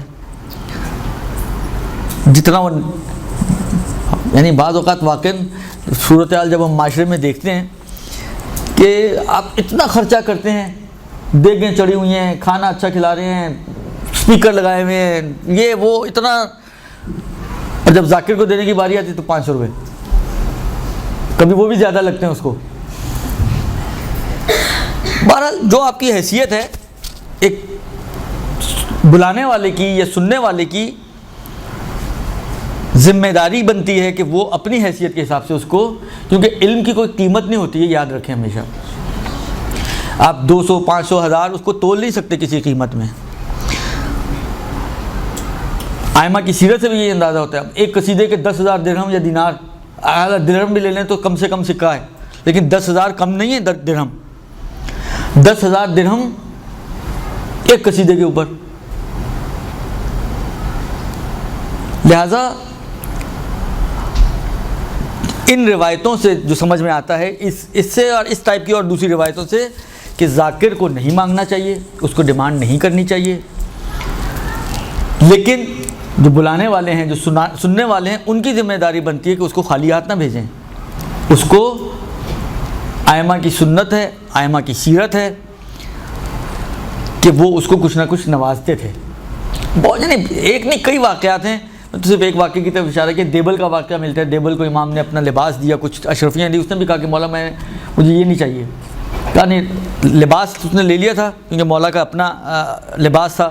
نے کہا یہ پیسے مجھے نہیں چاہیے. مولا نے کہا رکھو، تمہیں کام آئے. بعد میں اس کو ضرورت پڑی اور اس کو وہ پیسے کام آئے. تو کہنے کا مقصد یہ ہے کہ ائمہ کی سیرت سے اور ان روایتوں کو اگر ہم دونوں کو جمع کرنے کی کوشش کریں تو یہی نتیجہ نکلتا ہے کہ ہمیں نہیں مانگنا چاہیے، لیکن سامنے والے کو خود اس بات کا احساس ہونا چاہیے کہ دیکھیں آپ، وہی والی بات ہے. آج کے زمانے میں ایک انسان اگر فرض کریں اپنی پوری زندگی لگا رہا ہے تو کس کے لیے لگا رہا ہے؟ اسی لیے کہ سیکھے، اپنے آپ کو بھی سنوارے، لوگوں کو بھی ہدایت کرے. کہ جو ایک اہم ٹارگٹ بتایا گیا علم کے سیکھنے کا وہ یہی ہے کہ انسان پہلے فَلْيَبْدَأْ بِنَفْسِهِ، ابتدا اپنی تہذیب کرے، اپنے آپ کو انسان بنائے، اور اس کے بعد پھر دوسروں کو ہدایت کرے اور دوسروں کو دین الہی تک ان تک پہنچائے. اور وہ جو دوسروں کو روایتوں میں شیعوں کو یتیمان آل محمد سے تعبیر کیا گیا. جو یتیمان آل محمد کی کفالت کرتا ہے اس کا کتنا اجر و ثواب ہے وہ اسی میں دیکھ لیجیے گا آپ. کئی روایتیں اس میں آپ کو مل جائیں گی. تو خلاصہ یہ کہ ایسا نہیں ہے کہ ہم جو ہے ہدیہ لینے کی وجہ سے ان روایتوں میں شامل ہو جائیں کہ جو روایتیں، البتہ میں نے کہا نا کہ اگر ڈیمانڈ بھی کرتا ہے تو اس کے بھی جس کو کہیں شرعی ہیلے بہانے نکالے جا سکتے ہیں کہ جی علم کا نہیں لے رہا، اپنے ٹائم کے پیسے لے رہا ہے وغیرہ وغیرہ وغیرہ. لیکن بہرحال دیکھیں، بعض چیزیں ایسی ہوتی ہیں کہ جو آپ کو اور آپ کے خدا کو پتہ ہے. ہم دوسروں کو تو بیوقوف بنا سکتے ہیں، خدا کو بیوقوف نہیں بنایا جا سکتا، نعوذ باللہ. درست. لہذا اس کے اندر بہت شبہناک چیز ہے وہ کہ واقعاً انسان کا ایسا صورتحال ہو.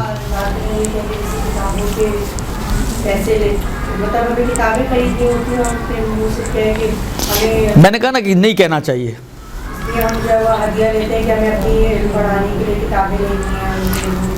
میں نے کہا نا لینا حرام نہیں ہے، لیکن ڈیمانڈ میرے حساب سے نہیں ہونی چاہیے. آپ جن کے لیے کر رہی ہیں وہ خود آپ کو اگر یہ نہیں دے گا تو وہ دیں گے. آپ اپنا معاملہ کیوں لوگوں کے ساتھ رکھتی ہیں؟ آپ اپنا معاملہ بیوی کے ساتھ رکھیں. آپ اپنی طرف جو ہے بجائے اس کے کہ ایکس وائی زیڈ کو بنائیں، آپ اپنی طرف مقابلہ بیوی کو بنائیں.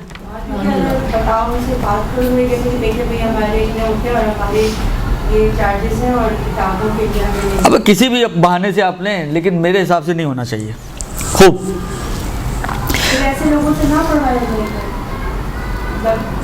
بھائی آپ اس کو مانگنے کی نوبت کیوں لاتی ہیں؟ آپ خود دے دیں اس کو.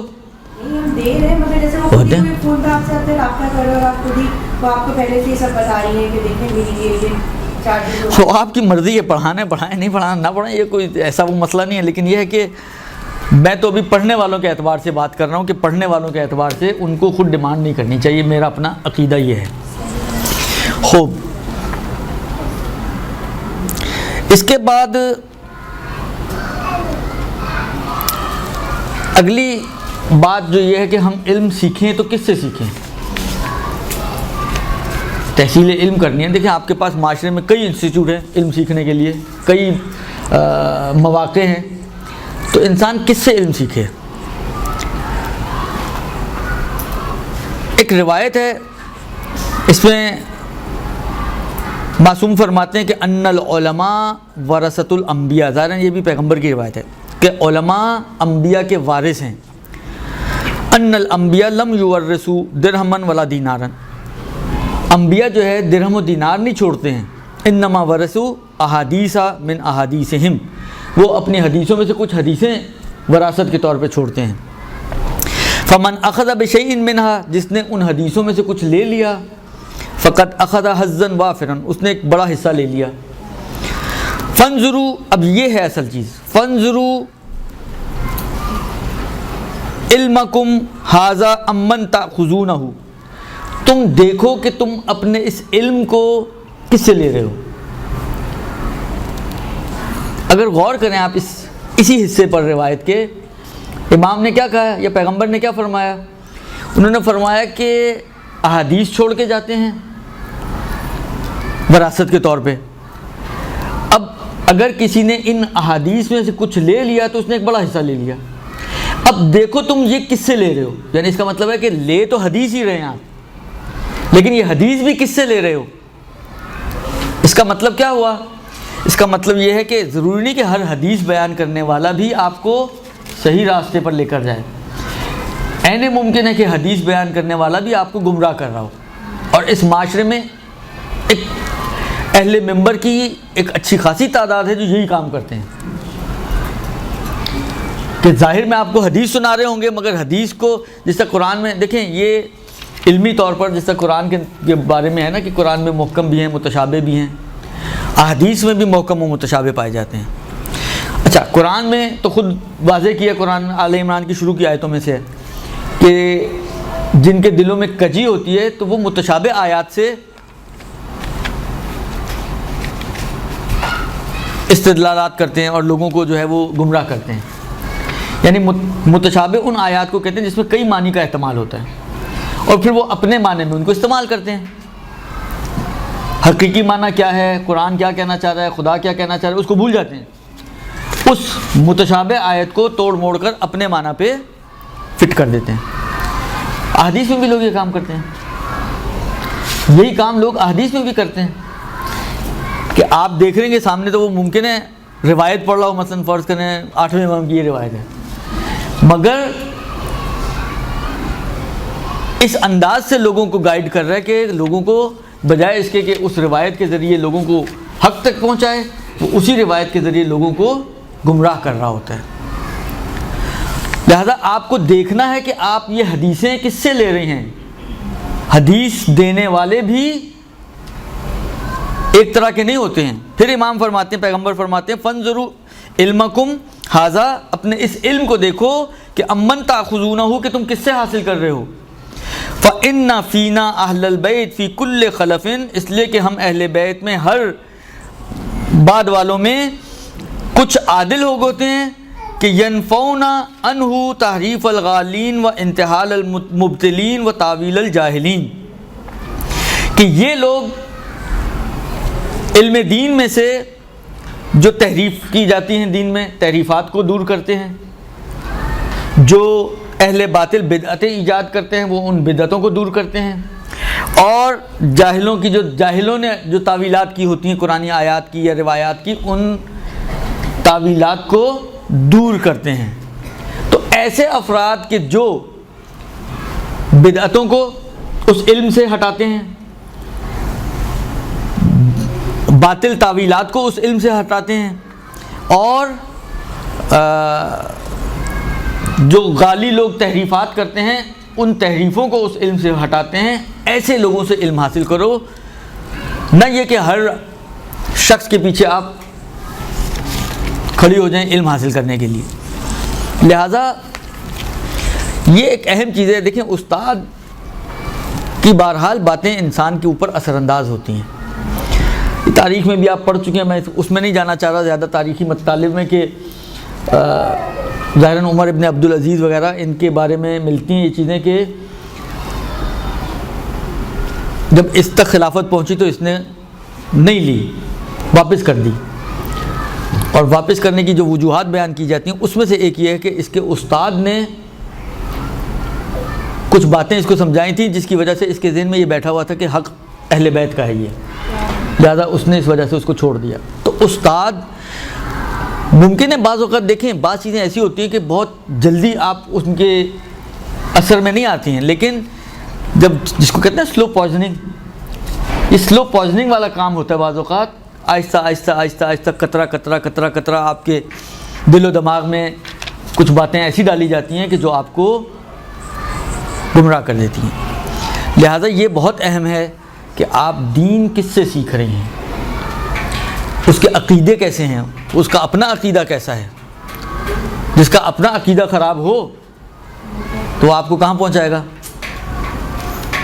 خراب عقیدے والا اگر آپ کو کہیں پہنچائے گا تو اسی خراب عقیدے تک ہی پہنچائے گا. یہ تو نہیں ہو سکتا اپنا عقیدہ میرا خراب ہو اور میں آپ کو صحیح عقیدے تک لے جاؤں. میں خود خدا دو مانتا ہوں اور آپ کو ایک خدا تک لے جاؤں, یہ تو نہیں ہوگا نا. بس کس سے آپ دین سیکھ رہے ہیں. لہذا یہاں پہ میں ایک اور بات عرض کروں. بہت سے لوگ یہ سوال کرتے ہیں, آقا مثلا فرض کریں کوئی قرآن پڑھانے والا کوئی شیعہ عالم نہیں مل رہا تو ہم کسی اہل سنت کے علماء سے پڑھا سکتے ہیں.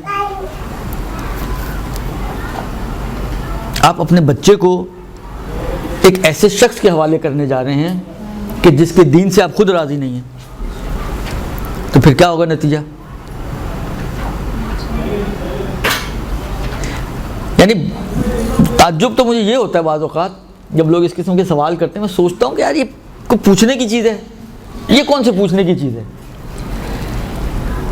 یہ تو خود آپ کو, یعنی دیکھیں بعض چیزیں اتنی روشن اور واضح ہوتی ہیں. 2 + 2 اب یہ کسی سے پوچھ کے نہیں آپ بولیں گے کہ جی 4, میں پہلے مشورہ کر لوں. اتنی واضح سی چیز ہے کہ 2 + 2 4, کہ اس میں پوچھنے کی یا سوچنے کی یا بالآخر ان چیزوں کی کوئی گنجائش ہی نہیں ہوتی. اب آپ ایک ایسے شخص کے پاس اپنا بچہ بھیج رہے ہیں کہ جس شخص کے دین سے آپ خود راضی نہیں ہیں. آپ کہیں یار اس نے تو صرف قرآن ہی پڑھانا ہے, وہ قرآن کے اندر پتہ نہیں کیا کیا کچھ پڑھا جائے, آپ کو کیا پتہ چلنا ہے. اگر اتنے ٹائم نکال سکنے والی ہوتی ہماری مائیں تو خود ہی پڑھا لیتی. ایسا تو نہیں کہ اس کے حوالے کرنے کے بعد خود بھی اس کے پاس ہی بیٹھ جائیں گی کہ دیکھوں وہ کیا پڑھا رہا ہے یا کیا پڑھا رہی ہے. سر کہتے ہیں سنیوں کی نا تجوید اچھی ہوتی ہے, شیعوں کی اتنی اچھی نہیں ہوتی. تو اچھی کریں. کسی نے روکا آپ کو؟ نہیں, کسی نے روکا ہے. لوگ یہ کہتے ہیں جی سب بچے جو ہوتے ہیں پرانی کچھ اگر ماں باپ کو آتا ہے تو اس طرح سے اپنے ماں باپ سے نہیں پڑھو, دوسرے سے پڑھو. جو دوسروں کا ایک روگ ہوتا ہے, امی ابا کو اپنے ہوتا ہے, تو چلیں اگر دوسرے کی نوبت آئے تو کم سے کم انسان دوسرا تو ایسا چوز کرے کہ جس کے دین سے راضی ہوں آپ. نہیں مل رہا کوئی عالم, ارے نہیں مل رہا نہ پڑھائیں, نہ پڑھائیں. وہ ایسے فاسد عقیدے والے شخص سے پڑھوانے سے تو بہتر ہے کہ نہ پڑھوائیں. کل کو وہ بھی فاسد عقیدے والا بن گیا تو پھر کیا کریں گی؟ مطلب اس طرح ایک گزرنے دیں. خوب, تو یہ اہمیت کا حامل ہے کہ آپ کس سے سیکھ رہی ہیں, استاد کون ہے آپ کا, اس کے عقائد کیا ہیں, اس کا دین کیسا ہے, وہ کتنا دیندار ہے. یہ ساری چیزیں اہمیت رکھتی ہیں سیکھنے کے باب میں. صرف ہم یہ دیکھیں کہ یار یہ اس بھی امامہ پہنا ہوئے چلو انہی کے حوالے کر دو, یہ اماموں کے اس میں دھوکے میں نہ آئیں آپ. آج کل ہماری سب سے بڑی پرابلم یہی چلی آ رہی ہے کہ دیکھیں ہمارے ممبروں کی ایک بڑی مشکل ہے, وہ یہی ہے کہ کوئی کرائٹیریا نہیں ہے, جس کا دل چاہتا ہے اٹھ کے بیٹھ جاتا ہے. 2 سال پینٹ شرٹ میں پڑھائے گا, تیسرے سال وہ بھی امامہ پہننا شروع کر دے گا. یہ تو ہمارے مشکلات ہیں نا, ہماری فیلڈ کی مشکلات ہیں یہ. آپ صاحب ہمارے ادھر پنجاب میں ایک دن مجلس میں گئی, وہاں پہ وہ مجلس پڑھ رہے تھے فوائد للمصلین, اس کی وہ آگے سے تفسیر جو مطلب رہا ہے, کہتے ہیں ہلاکت ہے ان نمازیوں کے لیے جو شہادت ثلاثہ نہیں پڑھتے. ہاں پھر ایسے لوگ ہیں, یہ جا رہا تھا. اور میں وہی کہہ رہا ہوں نا, پھر ایسے یہی مشکلات ہوتی ہیں, یہی پریشانیاں ہوتی ہیں کہ جب آپ کسی ایسے کے پاس بھیجتے ہیں کہ جس کے دین سے آپ خود راضی نہیں ہیں, وہ کیا پڑھا رہا ہے, کیسے پڑھا رہا ہے, کیا آپ کے بچوں کے دماغ میں ڈال رہا ہے, آپ کو کچھ پتہ نہیں ہے. اسی لیے میں کہہ رہا ہوں کہ نہ پڑھانا پھر بہتر ہے پڑھانے کی نسبت, بجائے اس کے کہ آپ اپنے بچے کو فاسد العقیدہ بنا دیں. اس سے بہتر ہے کہ چلو عقیدے پہ رہے, قرآن نہیں آتا, بعد میں جب کبھی کوئی موقع ملے گا خود پڑھائیں. ایسا نہیں ہے کہ نہیں پڑھتے ہیں بچے, سپیڈ کم ہو جائے گی, سپیڈ سلو ہو جائے گی, جتنا تیزی سے مثلا دوسرے سے پڑھ سکتا ہے اتنی تیزی سے نہیں پڑھے گا, وغیرہ وغیرہ وغیرہ. خوب نہ پڑھے. کوئی قسم تو نہیں اٹھائی ہوئی کہ ہم نے 6 مہینے میں قرآن ختم کروانا ہے, خود 6 سال میں ختم کروا دیں, کیا فرق پڑنا ہے؟ کوئی فرق پڑنا ہے اس سے. لیکن کوشش کریں کہ فاسد العقیدہ افراد کے حوالے نہ کریں. یہ تو کچھ باتیں ہیں کہ جو آپ کو کام آنے والی ہیں عمومی طور پر. لیکن ایک دو چیزیں خاص طور پہ میں آپ کی خدمت میں عرض کروں. دیکھیں بہت سے لوگوں کا ٹارگٹ یہی ہوتا ہے مدرسوں میں آنے کا کہ ہم آئیں سیکھیں اور پھر کہیں کوئی ذاکرہ بن جائے یا کسی مدرسے میں پڑھائیں یا بالآخر جو سیکھا ہے اس کو آگے منتقل کریں. ہونا بھی یہ چاہیے, اچھی چیز ہے کہ جو آپ نے سیکھا ہے اس کو آگے منتقل کرنا, یہ اچھی چیز ہے. لیکن کیونکہ یہ یوں سمجھیں کہ صدقہ جاریہ میں سے ہے. اگر آپ اپنے علم کو آگے منتقل کرتے ہیں, وہ یعنی وہ جو گروہ ہے نا جو جہنم میں جانے والے ہیں تحصیل علم والوں میں سے, ان میں ایک یہ بھی ہے کہ جو علم تو سیکھتا ہے مگر کنجوسی سے کام لیتا ہے, اپنے علم کو دوسروں تک نہیں پہنچاتا. وہ شخص بھی جہنمی ہے, بائن کہ اس نے علم حاصل کیا ہے لیکن وہ کنجوس آدمی ہے, بخیل ہے, بخل سے کام لیتا ہے. تو یہ اچھی چیز ہے کہ انسان جو سیکھے اس سے دوسروں تک پہنچائے, دوسروں تک منتقل کرے. یہ خود ایک صدقہ جاریہ ہے.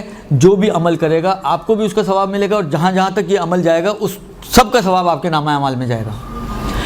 لیکن ایک چیز کا خاص خیال رکھنے کی ضرورت ہے ان ٹیچرز کو یا ذاکرات کو کہ جو ممبروں پہ جاتی ہیں.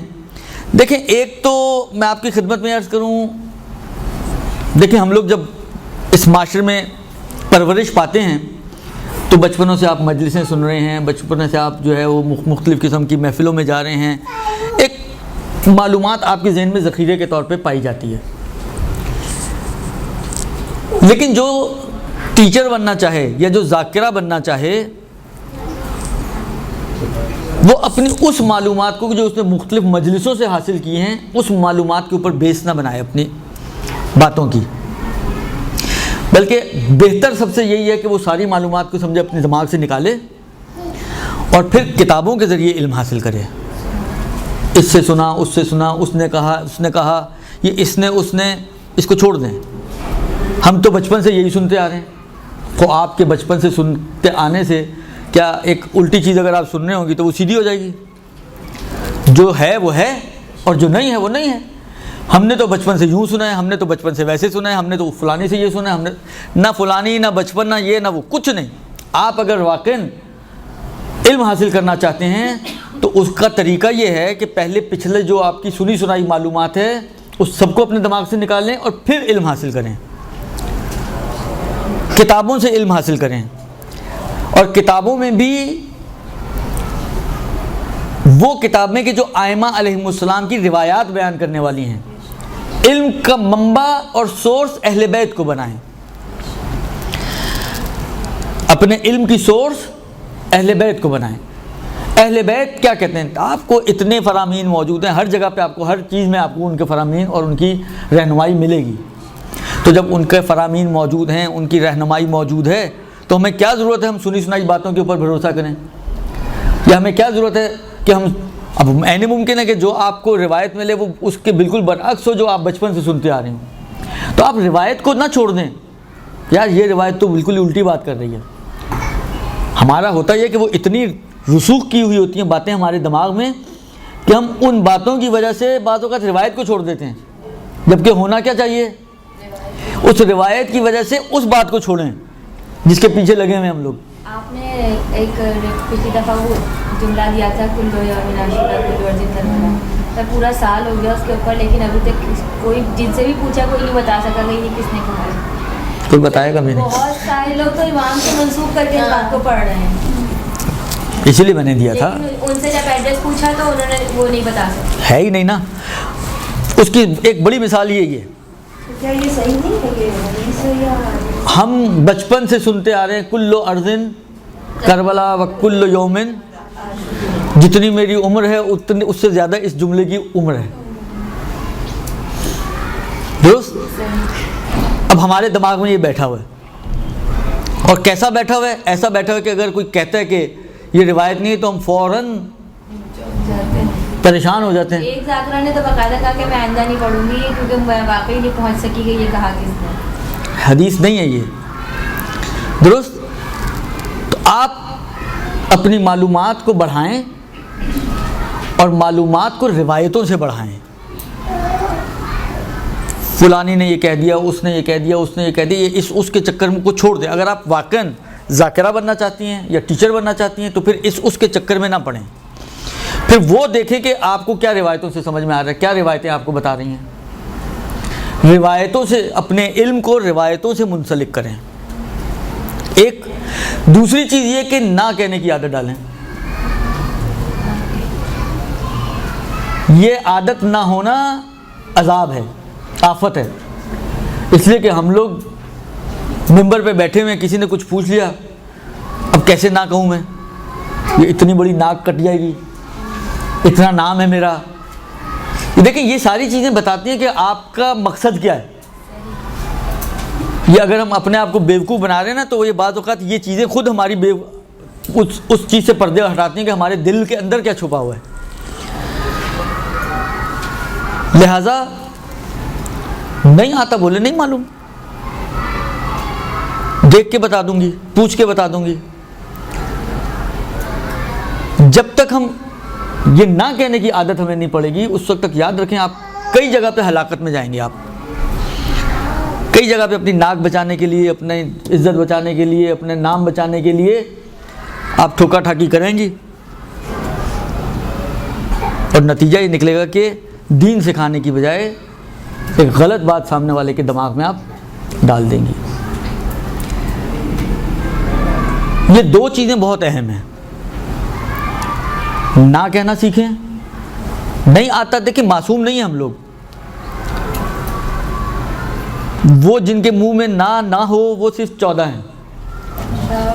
وہ یہ کہہ سکتے ہیں کہ ان کے ہاں یہ نہیں ہے کہ مجھے نہیں معلوم، لیکن اس کے علاوہ ہر کسی میں گنجائش ہے نہ معلوم ہونے کی. اس کا سب سے بڑا شاہد ایک اعتبار سے البتہ وہ یہ کہ جو فقہا کہتے ہیں احتیاط واجب ہی ہے. پہلے بھی میں نے آپ کی خدمت میں عرض کیا ہے، احتیاط واجب کا مطلب یہ کہ وہ یا تو نتیجہ ہی نہیں نکال سکے. نتیجہ نہ نکال سکنے کا مطلب کہ مجھے نہیں پتہ چلا کہ واقعہ کیا ہے، خدا کیا چاہتا ہے. کہ وہ اتنا بڑا فقیہ ہو کے 70% 80% دنیا جس کی تقلید کر رہی ہو، وہ یہ کہتے ہوئے نہیں جھجکتا کہ مجھے نہیں معلوم، لہذا احتیاط پر عمل کر لو. تو ہم تو اس کیلیبر کے نہیں ہیں، اس شہرت کے نہیں ہیں، اس نام کے نہیں ہیں.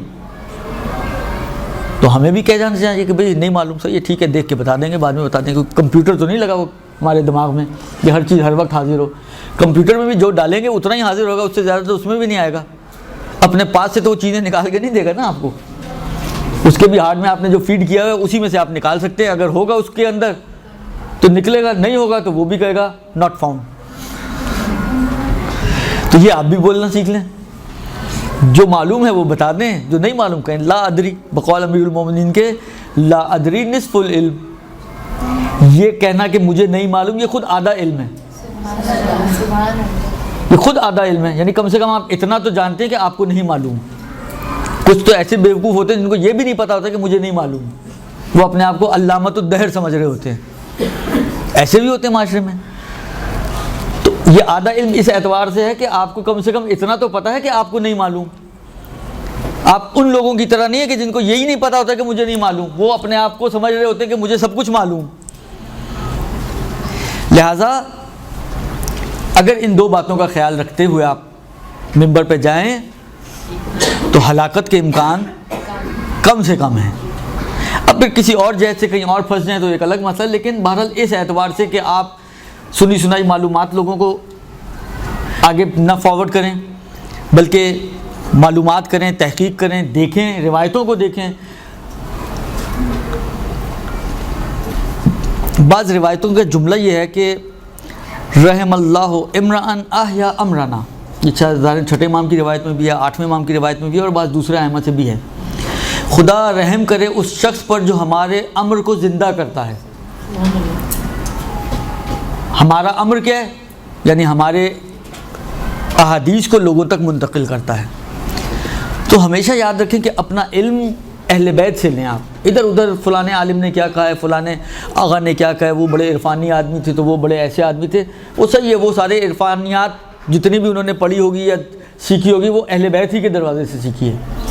تو ہم ان کے دروازے کو چھوڑ کے ہم کیوں ادھر ادھر کے دروازے پہ جائیں جب ایک ایسا دروازہ موجود ہے کہ وہ ایک ہی دروازے سے اتنا مل جائے کہ 40 دروازوں سے آپ بے نیاز ہو جائیں، تو کیا ضرورت ہے ہم ایسے دروازے پہ جائیں کہ 40 جگہ جانا پڑے؟ وہ تک ہی نہیں بنتا۔ لہذا کوشش کریں کہ اپنے علم کو روایات سے حاصل کریں، روایتوں کی کتابوں کو پڑھنے کی عادت ڈالیں، وہاں سے آپ کو علم ملے گا، اصل علم، اصل بات۔ روایات یا حدیث کی کتابیں؟ جی جی جی۔ اور پھر خدا کی خاطر اس کام کو انجام دیں، تو یہ سارے بینیفٹ جو ابھی ہم نے شروع میں پڑھے ہیں وہ سب کے سب بینیفٹس انسان کو حاصل ہوں گے۔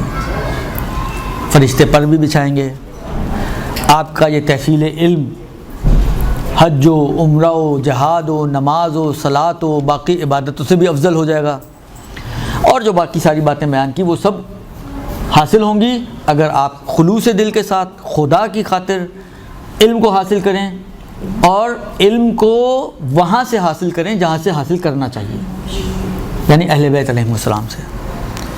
اچھا، یہ جو روایت ابھی میں نے آخر میں آپ کے سامنے پڑھی، اس میں میرے ذہن میں دو معنی آ رہے ہیں البتہ، یہ بھی میں عرض کرتا چلوں۔ دیکھیں اس میں کیا کہا امام نے یا پیغمبر نے؟ پیغمبر فرماتے ہیں کہ یہ دیکھو کہ تم علم کس سے سیکھ رہے ہو، فَإِنَّ فِينَا أَهْلَ الْبَيْتِ فِي كُلِّ خَلَفٍ عَدُولًا، اس لیے کہ ہم اہل بیت میں ہر بعد والوں میں، بعد میں جو آنے والے ہیں ان میں ایک ایسا عادل انسان ہے کہ جو وہی تحریف کو ختم کرتا ہے اور کیا کہتے ہیں اہل باطل کی بدعتوں کو ختم کرتا ہے اور جاہلوں کی تعویلات کو دور کرتا ہے علم سے۔ اچھا، ایک معنی جو منیت المرید میں بھی ظاہراً کیا گیا ہے وہ یہ ہے کہ ایسے افراد موجود ہیں کہ جو عادل افراد ہیں اور یہ کام کرتے ہیں کہ دین پہ جو آفتیں آتی ہیں اس آفتوں سے دین کو بچاتے ہیں اور سالم دین لوگوں تک منتقل کرتے ہیں۔ یعنی ان کی تعبیرات سے، جس طرح میں یہ پہلے بھی ایک روایت گزری نا کہ کیا کہتے ہیں عالم اور عابد، وہ جو 70 درجوں والی روایت تھی، اس میں کیا تھا کہ عالم وہ ہے کہ جو دیکھتا ہے شیطان جو بدعتیں ایجاد کرتا ہے وہ ان کو دیکھ کر دور کرتا ہے۔ تو عین ممکن ہے کہ یہاں پہ بھی مراد عام علماء ہوں، کہ ایسے عادل علماء موجود ہیں کہ جو ان مشکلات کو جو دین پر آتی ہیں آفتیں ان سے دور کرتے ہیں اور پھر سالم دین لوگوں تک پہنچاتے ہیں۔ لیکن ایک اور معنی جو میرے ذہن میں زیادہ جس کو کہیں اسٹرائک کر رہا ہے وہ یہ ہے کہ اس میں آیا اہل البیت، ہم اہل بیت میں سے عادل ہوگا کہ جو یہ کام کرے گا۔ تو ممکن ہے یہ مراد یہ ہو کہ ہم ہر امام کے بعد کوئی دوسرا امام آئے گا۔ یہ عدول سے مراد عادل علماء نہ ہوں بلکہ امام عادل ہو، کہ ہم یعنی ایسا کوئی زمانہ نہیں ملے گا آپ کو کہ جس میں دنیا میں کوئی امام عادل موجود نہ ہو، کیونکہ اہل بیت کا تذکرہ ہے نا، فَإِنَّ فِينَا أَهْلَ الْبَيْتِ، ہم اہل بیت میں ہر بعد میں آنے والوں میں ایک ایسا عادل شخص ہوگا، ہم اہل بیت میں سے۔ سارے عالم تو سادات نہیں ہوتے نا کہ آپ کہیں چلیں سادات بھی اہل بیت ہی ہیں، وہ بعض غیر سادات بھی ہوتے ہیں۔ تو بظاہر مجھے لگ رہا ہے ایسا کہ یہ روایت جو ہے نا امام کی بات کر رہی ہے، عام علماء کی بات نہیں کر رہی۔ تو اس کا پھر نتیجہ نکلے گا کہ ہر زمانے میں کوئی نہ کوئی امام ہوگا کہ جو دین کو بدعتوں سے آفتوں سے محفوظ کرے گا، اور آپ اس امام سے اپنے علم کو حاصل کریں گے۔ یعنی آپ کا منبع، آپ کی سورس علم کی وہ امام ہونا چاہیے کہ جو آپ کے زمانے میں موجود ہے۔ اب مسئلہ یہ کہ آپ کہیں کہ جی ہمارے زمانے میں کہ امام تو امام زمانہ علیہ السلام ہیں، تو ان سے کیسے ہم علم حاصل کریں؟ وہ تو پردہ غیبت میں ہیں۔ تو اس کا پھر طریقہ یہ ہے کہ انہوں نے جاتے وقت خود کہا کہ اما الحوادث الواقعہ فرجعوا فیہا الی رواۃ احادیثنا فانہم حجتی علیکم وانا حجت اللہ علیہم، کہ جو بھی واقعات پیش آئیں اس میں آپ ہمارے ان راویان حدیث کی طرف رجوع کریں کہ جو ہماری حدیثوں کو بیان کرتے ہیں، فانہم حجتی علیکم، وہ میری طرف سے تم پر حجت ہیں، وانا حجت اللہ علیہم، اور میں خدا کی طرف سے ان پر حجت ہوں۔ یعنی امام علیہ السلام نے اپنے بعد ان فقہا کو کہ جو